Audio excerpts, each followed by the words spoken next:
Bayangkan, suatu hari kamu bangun tidur, dan tiba-tiba kamu mengerti sesuatu tanpa kamu pernah membacanya, tanpa ada yang mengajarkannya. Sebuah pemahaman yang jernih, seperti cahaya yang ditanamkan langsung ke dalam hati. Itulah yang disebut para wali sebagai ilmu laduni. Ilmu laduni, ketika Tuhan langsung yang menjadi gurumu. Sebuah ilmu yang bukan dipelajari, tapi diwahyukan ke dalam kesadaranmu. Pertanyaannya bukan, mungkinkah aku mendapatkannya? Tapi, apakah hatimu siap menerimanya? Bagian 1. Pembukaan. Paradoks pencarian ilmu.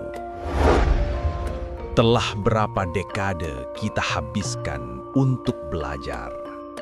Ingatkah kita akan langkah pertama di taman kanak-kanak, jejak-jejak di sekolah dasar, gemuruh masa remaja di SMP dan SMA, deretan semester di bangku kuliah, hingga aneka kursus kilat yang menjanjikan pemahaman instan? Kita mengumpulkan gelar, mengoleksi sertifikat, memajangnya di dinding kehidupan. Namun, di tengah tumpukan pencapaian akademis ini, sebuah pertanyaan fundamental kerap mengusik relung hati.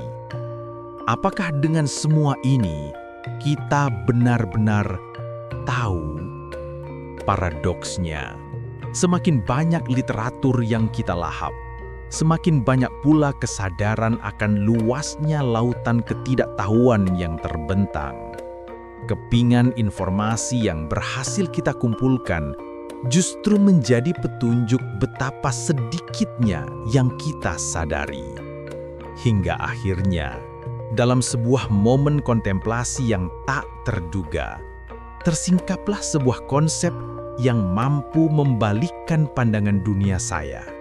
Sebuah jenis pengetahuan yang tidak terlahir dari halaman buku yang lusuh, tidak pula datang dari guru yang hanya manusia, melainkan anugerah langsung dari sumber segala pengetahuan. Inilah yang dalam koridor spiritualitas, dalam kebajikan yang tersembunyi, dikenal sebagai ilmu laduni. Sebuah ilmu yang menjadikan Sang Maha Pencipta sendiri, Tuhan yang Maha Esa, sebagai guru personal kita. Bagian 2. Apa sebenarnya ilmu laduni? Mari kita telusuri akarnya. Kata laduni konon berakar dari bahasa Arab ladun, yang berarti di sisiku. Maka, secara harfiah, ilmu laduni adalah anugerah pengetahuan yang datang langsung dari sisi Allah Subhanahu wa Ta'ala. Ini bukanlah pengetahuan yang dikejar mati-matian melalui usaha intelektual belaka, melainkan sebuah pemberian istimewa, sebuah hidayah pengetahuan yang menyentuh kolbu. Penting untuk dipahami, ini bukanlah tentang lonjakan tiba-tiba dalam kecerdasan intelektual atau kemampuan menghafal yang superior. Ilmu laduni berbicara tentang kebijaksanaan yang mengalir alami dari penyelarasan diri dengan hukum-hukum ilahi yang tertanam dalam alam semesta. Pikirkanlah para petani tradisional yang memiliki insting tajam kapan waktu nan tepat untuk menabur benih, atau seorang tabib desa yang meracik obat mujarab dari tumbuhan liar tanpa pernah menyentuh buku farmakologi modern. Mereka memiliki pengetahuan langsung, sebuah pemahaman mendalam yang seolah terpatri dalam DNA mereka, terhubung langsung dengan ritma bumi. Dalam keagungan Al-Quran Surat Al-Kahfi ayat 65, Allah Subhanahu wa Ta'ala mengisahkan tentang sosok hambanya yang istimewa.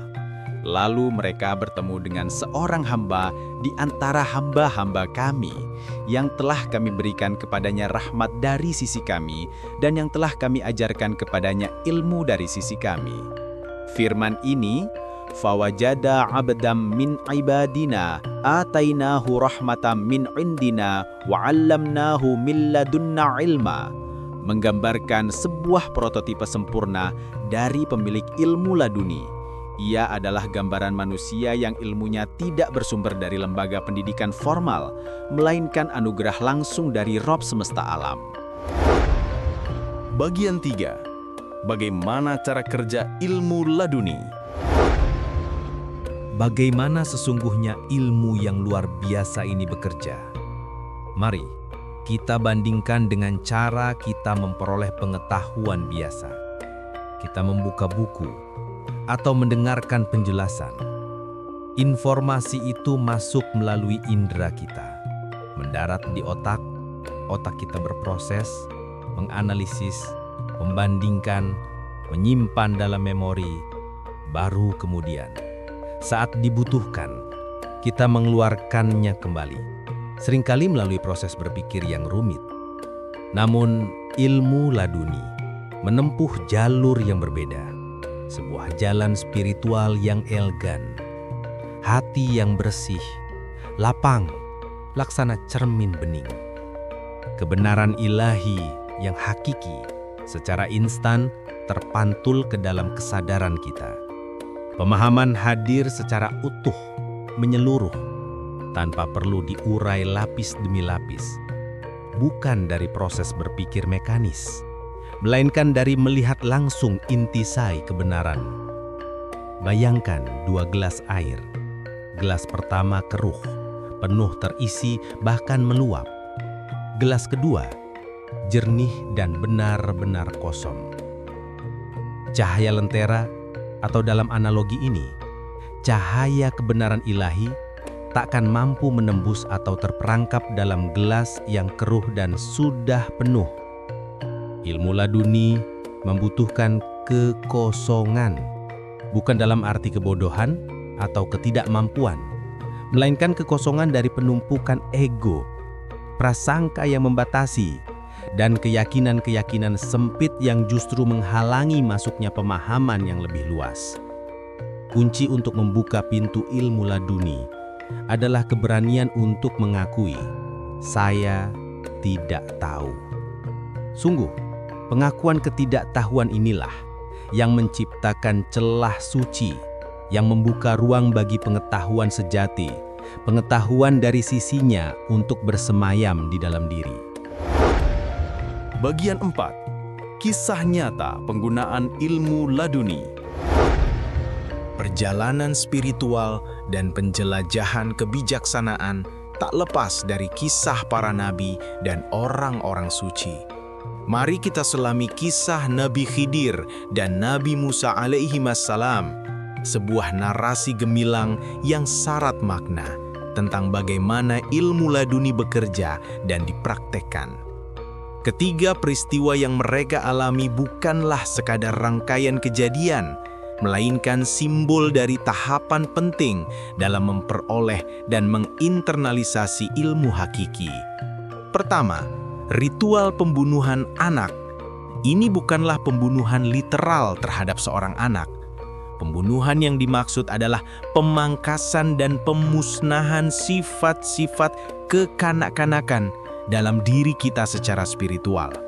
Sifat-sifat seperti ketidaksabaran yang selalu menuntut hasil instan, kemudahan menyerah saat menghadapi cobaan ibarat anak kecil yang merengek, atau kebutuhan akan pengakuan dan pujian dari manusia. Sebelum ilmu laduni dapat berakar dan tumbuh subur, anak spiritual dalam diri ini, sifat-sifat yang belum matang, harus dimatikan terlebih dahulu melalui proses penyucian diri. Kedua, tindakan melubangi perahu. Lagi-lagi, ini bukan tentang merusak properti nelayan. Melubangi perahu melambangkan sebuah tindakan radikal namun perlu. Melubangi ego dan identitas diri kita yang seringkali kaku dan sombong. Dengan melubangi dinding pertahanan diri, kita membuka celah agar air ilmu yang melimpah dari sisinya dapat masuk dan mengalir. Jika ego kita terlalu kokoh, kita akan tenggelam dalam kesombongan, tak mampu menyerap kebijaksanaan yang lebih tinggi. Peristiwa ini mengajarkan pentingnya kerendahan hati dan kesiapan untuk menerima kebenaran yang mungkin berlawanan dengan pandangan kita. Ketiga, upaya membangun kembali tembok. Setelah ego yang kaku dilumpuhkan dan diri dilubangi agar ilmu dapat masuk, tahapan berikutnya adalah mengokohkan fondasi spiritual yang baru. Membangun kembali tembok di sana bukanlah untuk mengisolasi diri, melainkan untuk membangun pertahanan yang bijaksana. Tembok ini melindungi dari keraguan dan godaan, namun tetap terbuka untuk menerima ilham dan kebaikan dari segala penjuru. Inilah karakter seorang insan bijaksana yang lahir dari pengamalan ilmu laduni. Ia kokoh berprinsip namun tetap luwes dan empati. Fenomena ini tidaklah asing di zaman modern.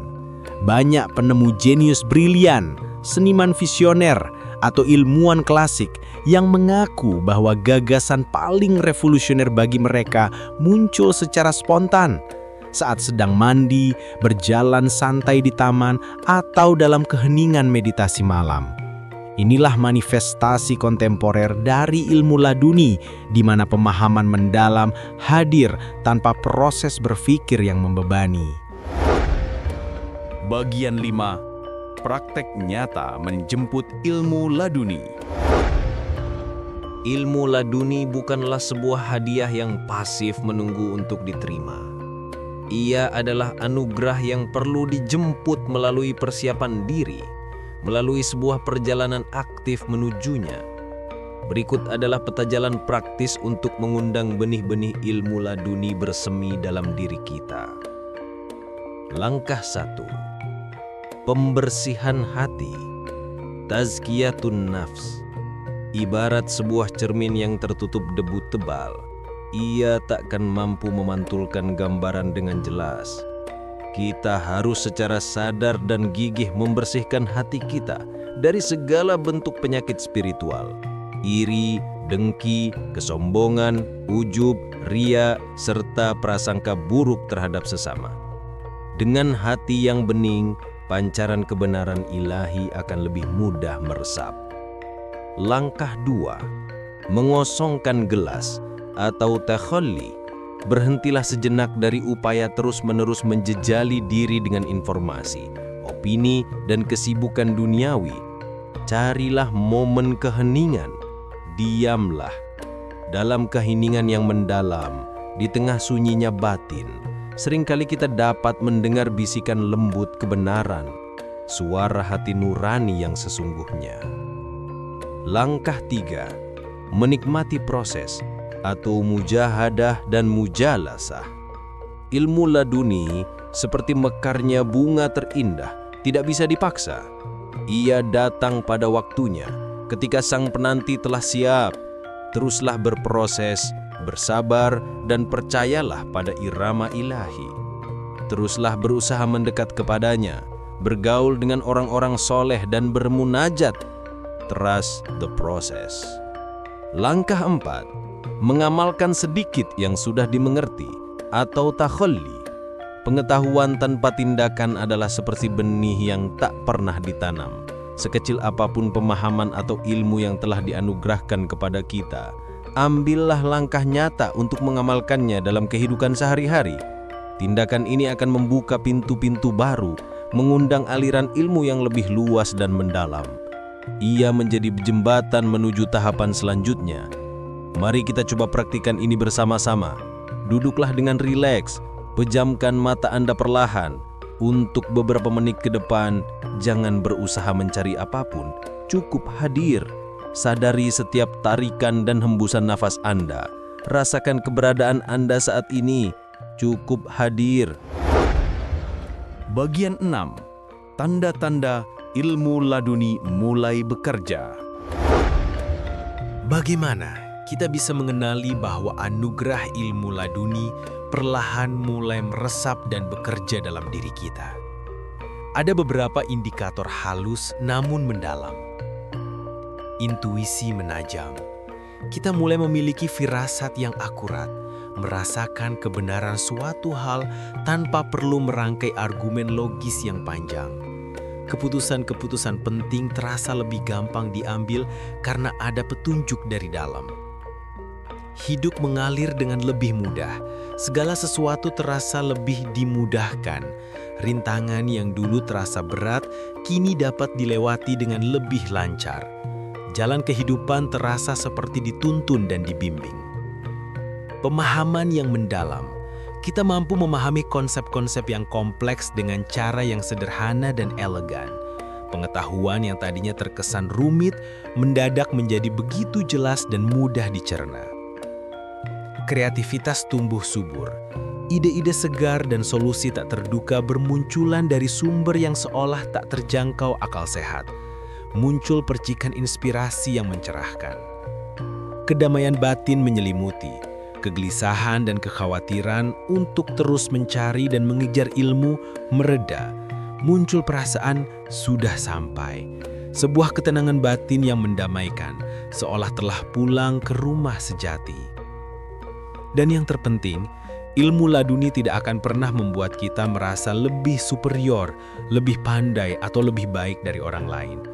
Sebaliknya, ia justru akan menumbuhkan kerendahan hati yang mendalam. Kita akan semakin menyadari bahwa segala sesuatu, segala bentuk pengetahuan dan kebijaksanaan, pada hakikatnya bersumber dari satu sumber yang maha agung. Bagian 7. Penutup. Guru sejati ada di dalam diri. Buku-buku yang kita baca, nasihat dari para guru yang kita hormati, semua itu memiliki nilai dan peran yang tak terbantahkan. Mereka adalah jari-jari mulia yang menunjuk ke arah bulan, petunjuk arah menuju pencerahan. Namun, janganlah kita terpaku pada jari tersebut hingga lupa untuk memandang bulan yang sebenarnya. Ilmu laduni mengajarkan sebuah kebenaran fundamental. Guru sejati yang paling utama dan paling berharga sejatinya telah bersemayam di dalam diri kita masing-masing. Hanya saja, selama ini suaranya seringkali tertutup oleh kebisingan dunia luar yang gemuruh, oleh ego kita yang kerap meninggi, dan oleh segala kesibukan yang mengalihkan perhatian. Karenanya, marilah kita berani memulai sebuah perjalanan. Perjalanan yang paling otentik, paling menantang, namun juga paling mengasyikkan. Perjalanan ke dalam diri. Di sanalah, di kedalaman batin yang hening, jika kita bersungguh-sungguh membersihkan hati, melapangkan dada, dan membuka diri dengan tulus, kita akan menemukan sebuah realitas yang menakjubkan. Kita akan menemukan bahwa Tuhan yang Maha Agung, Sang Sumber Kebijaksanaan, memang telah lama menjadi guru langsung kita. Guru sejati ada dalam dirimu.